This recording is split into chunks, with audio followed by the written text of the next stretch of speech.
Hello, welcome back. Our today's topic is amendment of the constitution. Right?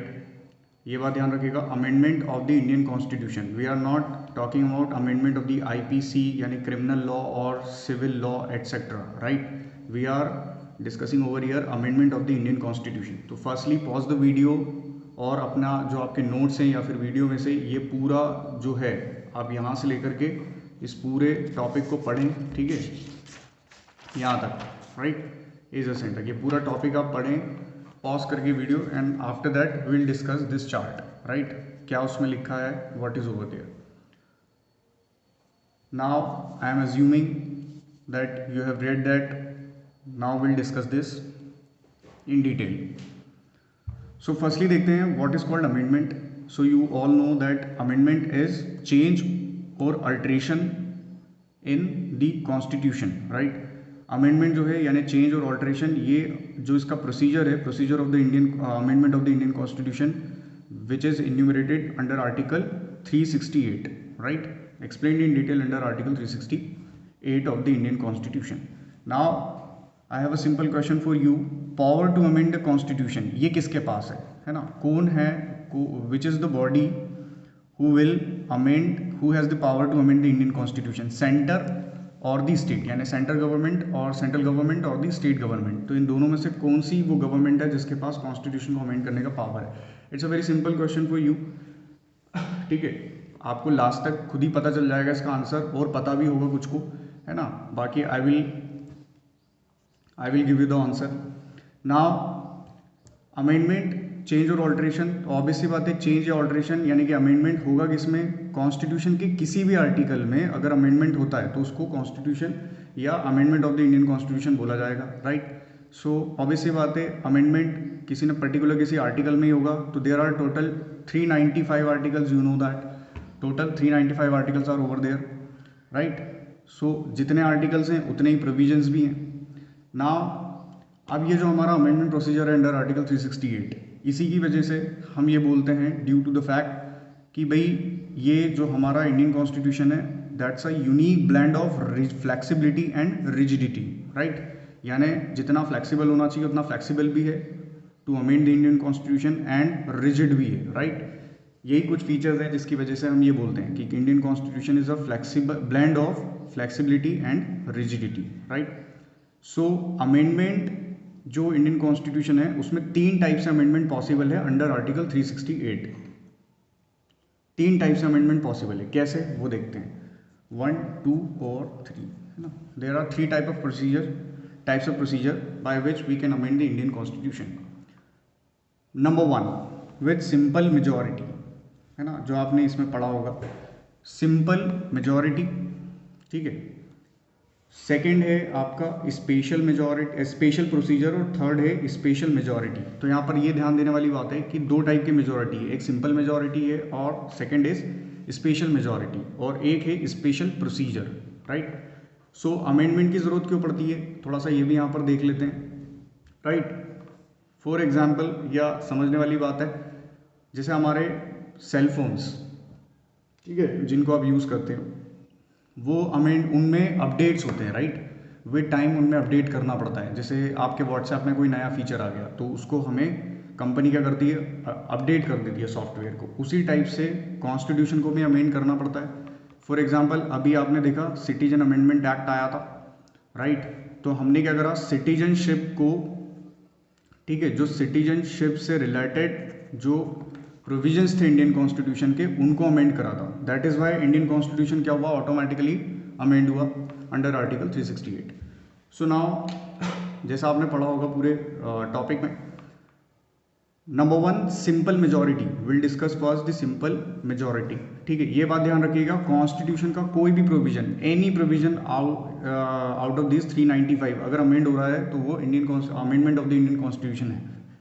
Now number 1 simple majority. Simple majority उसको बोलते हैं जहां पर constitution को amend करने के लिए वी नीड 1/3 वोट्स.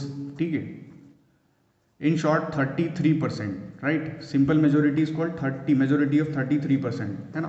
अब इसमें जो पॉइंट वाली बात आएगी उसको बाद में डिस्कस करेंगे. बट 33% मेजोरिटी से जो अमेंडमेंट पॉसिबल है उसको बोलते हैं सिंपल मेजोरिटी, है ना, amendment by the simple majority. So जैसे फॉर एग्जांपल स्टेट बाउंड्रीज को अल्टर करना, यानी कॉन्स्टिट्यूशन का जो चैप्टर नंबर 1 है जिसमें regarding the boundaries, demarcation of the boundaries जो है उसका प्रोसीजर है। जैसे स्टेट बाउंड्रीज यानी कोई स्टेट बनाना है या कोई पर्टिकुलर नया स्टेट की कोई किसी स्टेट की हम बाउंड्री को प्लस या माइनस कर रही है गवर्नमेंट, सो वो सिंपल मेजोरिटी से पॉसिबल है। सिटीजनशिप से रिलेटेड जो भी प्रोविजंस इंडियन कॉन्स्टिट्यूशन में है वो भी सिंपल मेजोरिटी से उनका अमेंडमेंट भी सिंपल मेजोरिटी से पॉसिबल है, यानी 33% मेजोरिटी से वो अमेंडमेंट पास हो जाएगा, है ना। इसमें 2 एग्जांपल मैंने डिस्कस कर लिए, और भी हैं but for example citizenship and state boundaries, ठीक है। जैसे तेलंगाना बनाया था तो उसका नाम और उसकी जो बाउंड्री है वो सिंपल मेजोरिटी से पास हो जाएगी। सिटीजनशिप से रिगार्डिंग अगर कोई प्रोविजंस हम ऑल्टर कर रहे हैं तो वो भी सिंपल मेजोरिटी से हो जाएंगे और हुए हैं अभी recently. Now second is special procedure, this is somewhere important.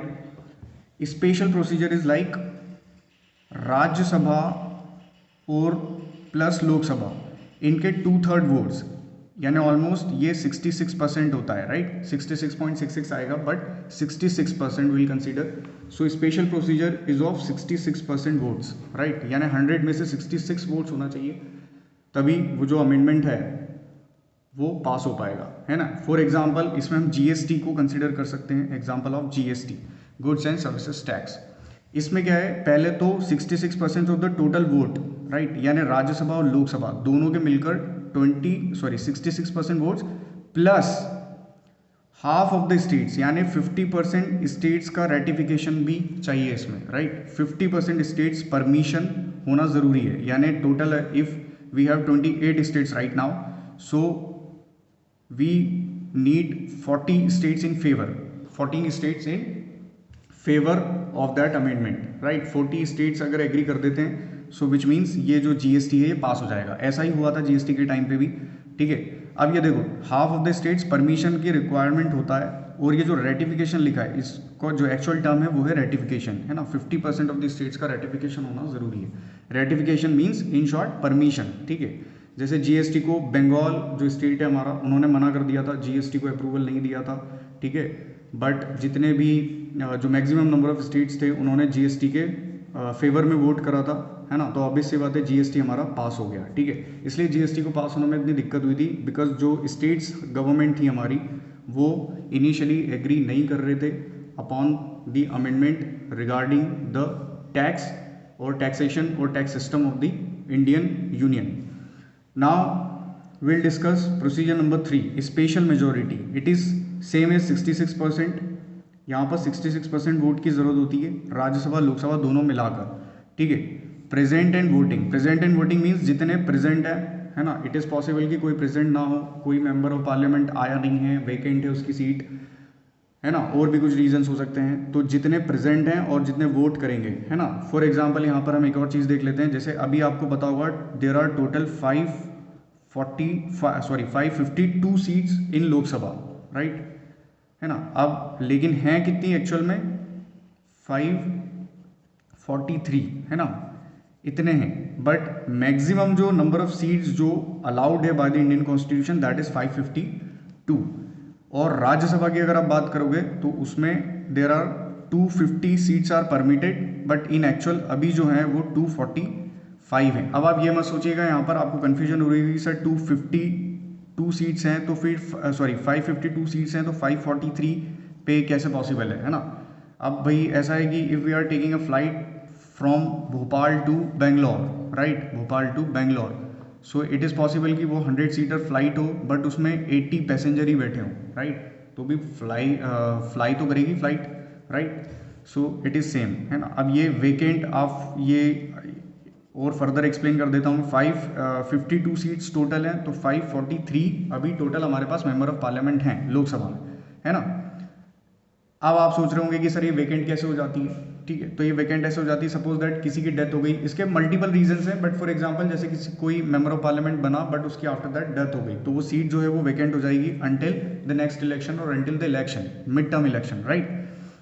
सो ये तीनों हमारे प्रोसीजर थे जो आपने उसमें थ्योरी पार्ट में पढ़े होंगे, है ना। ये 3 टाइप से जो कॉन्स्टिट्यूशन है उसका अमेंडमेंट पॉसिबल है 3 टाइप से, सिंपल मेजॉरिटी, दूसरा है स्पेशल प्रोसीजर यानी इसमें स्टेट्स की परमिशन होना ज़रूरी है, और थर्ड होता है स्पेशल मेजॉरिटी यानी 66% जो है आपके पास वोट्स होना चाहिए। ठीक है, टोटल मैं आपको बता दूं राज्यसभा और लोकसभा मिलाकर, ठीक है, टोटल 802 सीट्स होती हैं। ठीक है, यानी इसमें से 529 इतना सीट्स, इतना वोट होना ज़रूरी है to amend the Indian constitution in case of 66%, है ना। 33 में तो आप अपने हिसाब से काउंट कर लेना। ठीक है, अब इस क्वेश्चन का जवाब ले लेते हैं, है ना। Power to amend Indian constitution, ये किसके पास होगी? तो I know most of the student have marked the option number 1 which is centre, right. Obvious सी बात है, कॉन्स्टिट्यूशन पे जो पूरी सुप्रीम पावर है वो किसके पास है?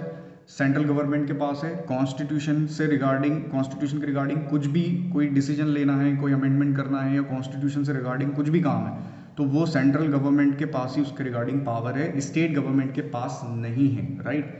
तो ये थोड़ा सा ध्यान रखिएगा, है ना। ये मतलब एग्जाम पॉइंट है कि भाई, है ना, एग्जाम पॉइंट आप इनको बोल सकते हो। स्टेट गवर्नमेंट का कोई रोल नहीं होता है इन case of constitution, central government का पूरा रोल है इसमें, सेंट्रल गवर्नमेंट ही इसको लुक आफ्टर करता है इसके रिगार्डिंग, कॉन्स्टिट्यूशन से रिगार्डिंग, राइट। और ये 3 टाइप के प्रोसीजर है, सिंपल मेजॉरिटी यानी 33%, special procedure 66% plus half of the states permission and 66% of the votes. ठीक है, तो ये 3 टाइप से कॉन्स्टिट्यूशन अमेंड होता है under article 368, right. So thank you very much, will meet in the next lecture.